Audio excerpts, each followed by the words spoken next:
Hello, we are back. This is Melissa. Hi. So today we are Katie and Melissa's Book Nook, and we are continuing on our trail of filming Shadowhunter Chronicles videos. We've been buddy reading the Shadowhunter books together since June, and we originally read them together in high school, so it's been a fun time. It's been a trip. It's been a journey. So, and it's so great having someone to discuss all of the Shadowhunter related things with, so now we're going to do this tag so we can get down and dirty with our actual thoughts about the Shadowhunters books and what we think in the Mortal Instruments, aka Tmi versus Tid. And just to give a fair warning, this is going to go into spoilers for both the Mortal Instruments and the Dark Artifices and the Infernal devices, because it's just inevitable when talking about these questions. Question 1, favorite main character, Clary or Tessa? Tessa. Yeah, Tessa. Just Tessa. All right, you explain your thoughts. Okay, so Clary, I understand her flaws, and I think her flaws can make her a good character because she's very nuanced and she's very real, and I can see how she's relatable to a lot of teenagers. But Tessa is just so mature and she's so strong. But I think you said it this way: she has such like a silent strength to her, which makes her just, I don't know, she's just such a role model. Like, I love her. She's the best. Yeah. And I love that Tessa finds her inspiration in books. So like Clary is very into art and Tessa's very into reading. And as someone with zero artistic skill, I find Tessa more relatable in just the fact that she draws on strength from fictional characters, and also just the way that she maneuvers in her impossible situation with this like really monumental gift. She doesn't even need to use her gift most of the time to get out of these situations. She just uses her smarts, and I find that really admirable. The thing with Clary is, again, like, she's just very young, and as someone who's older, it's very much less relatable now than it was when we were reading it when we were teenagers. So like, I understand that her behavior is teenaged, but to me it's just like not relatable anymore. Yeah. And you know, she kind of acts out because her mom is like very protective, so that's kind of like why she acts the way that she does. And I think I have an appreciation that like, oh, Cassandra Clare like wrote her like this on purpose, but it's very much like not anything that's like, oh my god, she's my favorite. Yeah. I understand where it's coming from. And going off of that too, they're both always put into situations where they have to put themselves at risk to save the people that they love. Yeah. And they both always do that, but Clary always does it in a way that's like so, I don't even know the word, but she just always... She runs into danger. Yes, she runs into danger without thinking anything through. She never actually puts thought into what she does. She puts everyone else into danger around her to save like Jace, like one person. But Tessa always, you could tell she like really thinks through what she's doing, and she always makes really smart, rational decisions that, yes, she's putting herself into danger to save the people that she loves, but she's doing it in a smart, rational way. And it comes off much more impactful than when Clary just kind of goes like running into danger without a weapon towards like a greater demon, and you're like, why? Yeah, I agree. Okay, question 2. Favorite Herondale, Jace or Will? Will, hands down. Will? Okay, so the thing with Jace is he's just so brooding and angsty, and I get it because he's a teenager, but Will is like brooding, and he has this like really, it comes from a place of self-loathing, and I think his character is really explored and really nuanced, and like there's a reason that he is the way that he is, and underneath all of that like angst, there's like actually like a kind, like caring person that like does a lot for people that he loves. And Jace is obviously, yes, still like loves fiercely and does everything for the people that he loves, but he's just like so brooding sometimes. And I think with Will, the brooding is kind of portrayed in a better way, that it just like makes sense for why he is the way that he is. Yeah, I think it just comes again to maturity. Like, they're both put into situations where like they think that they themselves are a danger to the people that they love. So it's like, you have Jace who's like, well, I guess I can't have anything I want, and he gets all upset and broods. And then you have Will, who like, you would never know that he was like facing these demons. But when you go to his internal monologue, it's like really heartbreaking. And it's like, it's just much more effective because it's like you start to really feel for Will, whereas Jace, you're like, oh my god, stop acting like a child and throwing a tantrum. I love Jace. I think Jace isn't an effective main character, but like, when you like are looking at the two, so it's it comes out to the fact, I think the Infernal Devices was almost written for a more mature audience, because the characters read more like 20-year-olds than they do like 18, 17-year-olds. I think they just read a few years older than they actually are, or whether it's just that in the time period you had to grow up faster, so it's like just different. Next question, favorite love triangle, Simon, Clary, or Jace, or Will, Tessa, and Jim? So Simon, Clary, and Jace like was never a love triangle. It like was though. For 5 minutes. It was because like Jace still wanted to be with Clary when he thought that they were siblings, but she was dating Simon because she like thought that they were siblings. And Clary, though, her inner monologue was literally like, I guess I have to date Simon now. It's like, no, you don't. No, you don't have to do that.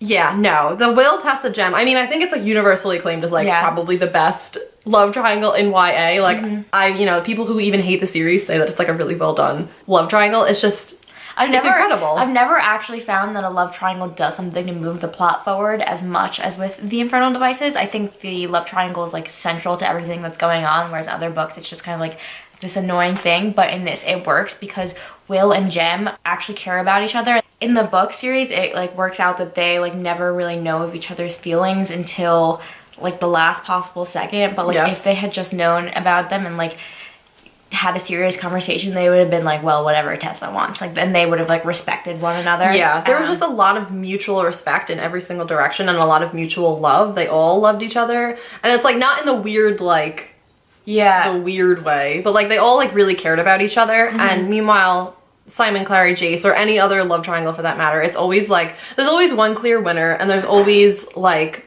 animosity between all of the characters, and this was just different. Yeah, I liked it too that there was never any clear winner. I think a lot of people, like, it's funny because like a lot of people were definitely rooting for Will, but I mean there were people that also like were rooting for Jem.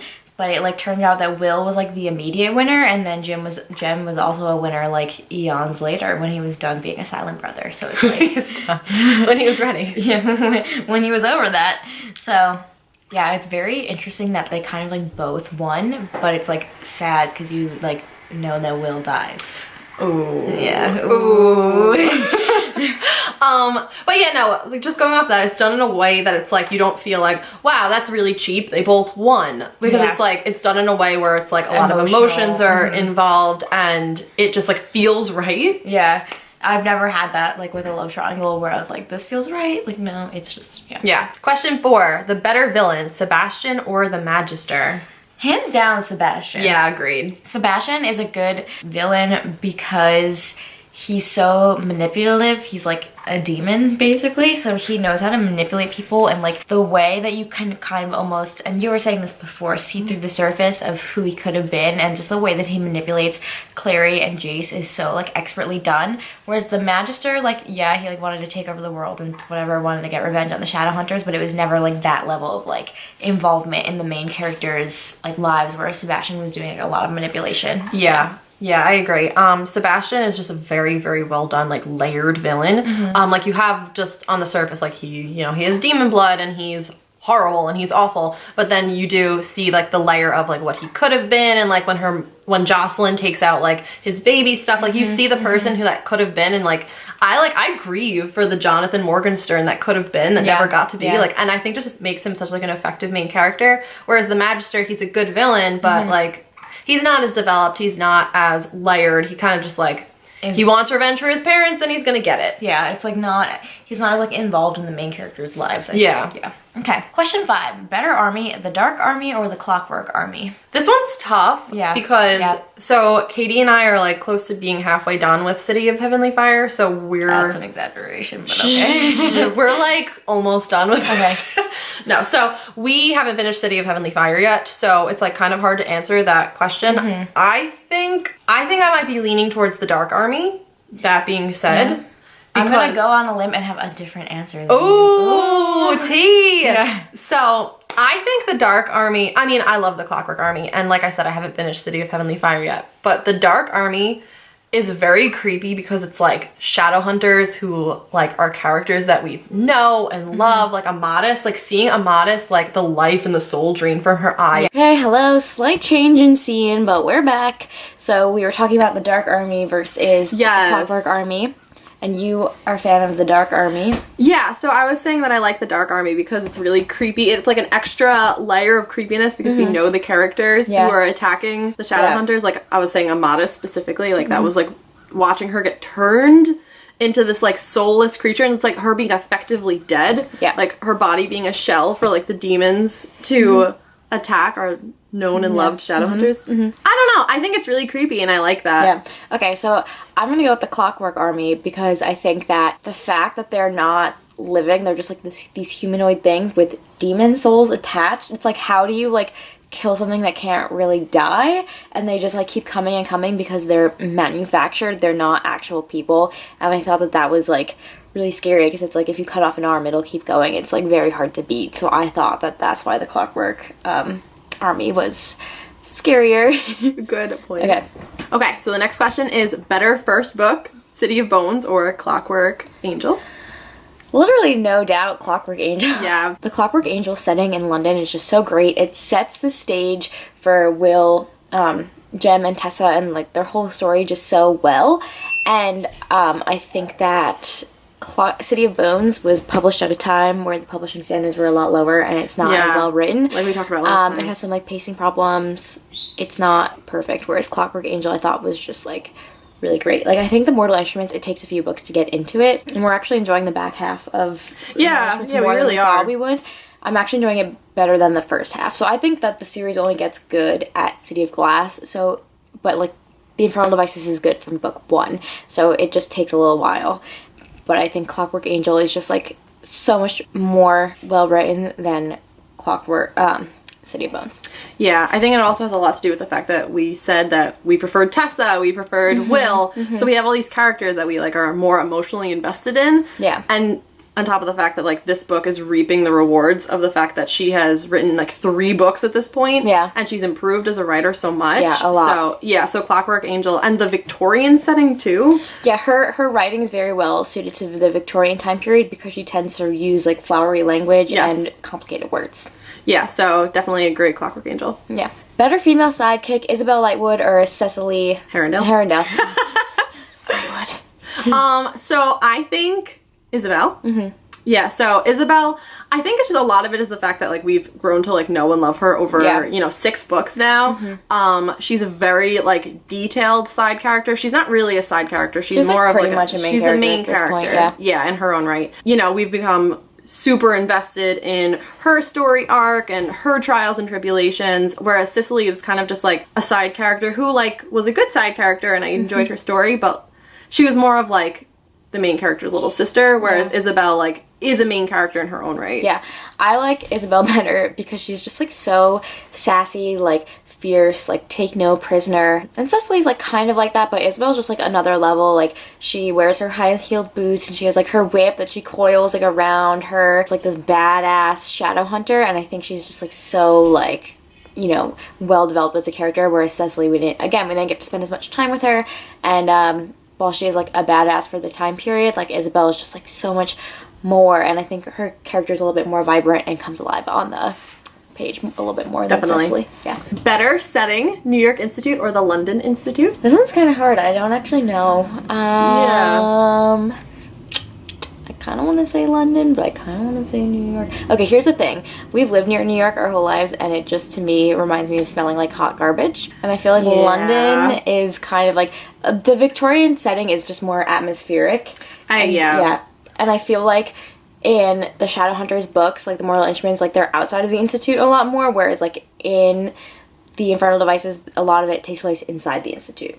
Yeah, so I prefer the London Institute, and I think it has to do with what you were saying, like we live like an hour from New York City. Yeah. So it's like the lore of it is like not there. Exactly. Like I've been to New York City like countless times, and I love New York City, but the London Institute, like that's a place where I can't imagine in my own head other than the author's words. Yeah. And so I feel like it transports me there, and like it feels more like, you know, a fantasy book where it's like everything is atmospheric and beautiful and creepy, whereas New York City, she's talking about New York City, and I'm like, there's definitely someone selling hot dogs like right there. Like, you know? Okay. Oh my god, I'm dead.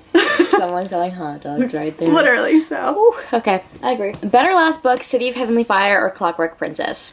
So, I don't know how you want to do this last part. Yeah, so we haven't finished City of Heavenly Fire, but I feel like it's not going to change my answer. I'm enjoying City of Heavenly Fire so far, but I just feel like the emotional impact and connection that I had to the characters in Clockwork Princess is just not something that's going to be topped in City of Heavenly Fire, even though I am like enjoying it, and I feel like Cassandra Clare's conclusions tend to be like the best in her series, but Clockwork Princess was another level for me, and the epilogue literally ripped out my heart and stomped on it like several times, took a little knife, carved it up into pieces, and then put it back together and put it back in my chest. And I don't know if City of Heavenly Fire, if I have that level of emotional attachment that it's like, characters. yeah. Yeah, no, I completely agree. The way I feel about this book is probably like unparalleled for like any book. I've never been that emotionally attached to characters or like just a book in general in my entire life. The last 100 pages, I think I was texting Katie. Yeah. I was sobbing through the last 100 pages so bad I had to put the book down and take a break. Like, I've never I don't know if City of Heavenly Fire is gonna do that to you. Yeah, I don't think it will. I think I'm gonna really enjoy it. Like, I really like where it's off to right now. Yeah. But I'm not as invested in the characters. I like the characters a lot. I'm really enjoying it. I'm having a really good time with it. But like... Yeah, is it gonna like kill you on the inside? Am I gonna be ugly crying for the last 100 pages? Probably not. Yeah. If I am, I will formally apologize to City of Heavenly Fire. Yeah. Okay, and then the last question is better final epilogue, and obviously we haven't read the epilogue of City of Heavenly Fire, so let's do like another question. Oh, we want to make one up? Yeah, we're gonna make up a question. Better Magnus Bane. Yeah, better Magnus Bane. Do you like the Infernal Devices Magnus Bane or the City of He's the same one. This is our last question, since the last question is actually which better final epilogue have you done? So now we're gonna do Chairman Meow versus Church instead. All right. So I'm gonna go with Church. He does have the like whole thing of being immortal on his side, and the fact that he was Jem's cat first. Yes, the fact that he was Jem's cat, that's what like is really selling me on this. Yeah. The fact that like I imagine Church walking the like halls of the New York Institute like, where is Jem? And I'm like, same. Literally same. Okay, wait. So we have in this illustrated guide to Denzians and Downworlders, I think the thing that sold me on Chairman Meow. Ooh, so you're gonna differ? Yeah. Ooh, fun. Oh wait, I might not actually. Okay, well, okay, the thing about Church that really sold me in the Denzians guide is Church is currently retired and lives on the beach. Same. Same. But the thing that I like about Chairman Meow here is that Magnus throws a birthday party for him every year, and I think that's so cute. Hold up, there's something else though. Yeah. Is it in alphabetical order? Is that how it works? Yeah. Okay. And then the other thing about Chairman Meow that I really like is that Jace and Simon have only collaborated once on a song called Come Back Meow, dedicated to Magnus Bane's cat. That's actually amazing. Yeah, that's amazing. So, honestly, can we really choose between cats? I mean... all critters need love. I did. Okay. Just now. Yeah, I mean, I guess I did. So, like, too. now I feel like a jerk? No, you're not a jerk. I'm like, this cat's definitely better than this cat. Is this Jace hot? Oh my god, He's hot. so hot. Alright. Luna sticker. No! Luna. Maybe if I remove this plant. What are you doing? The next video, that'll be me the whole time. Alright, so that's it for our TMI versus TID tag. We hope you enjoyed this video. Give it a thumbs up and subscribe to Katie's channel if you liked it. So we're going to be here doing a few videos on Shadowhunters stuff, so keep an eye out for those. And shall we do the outro? Have some fun, read some books, and I'll catch you guys in the next one. Oh my god, we did it wrong again. It's a fun!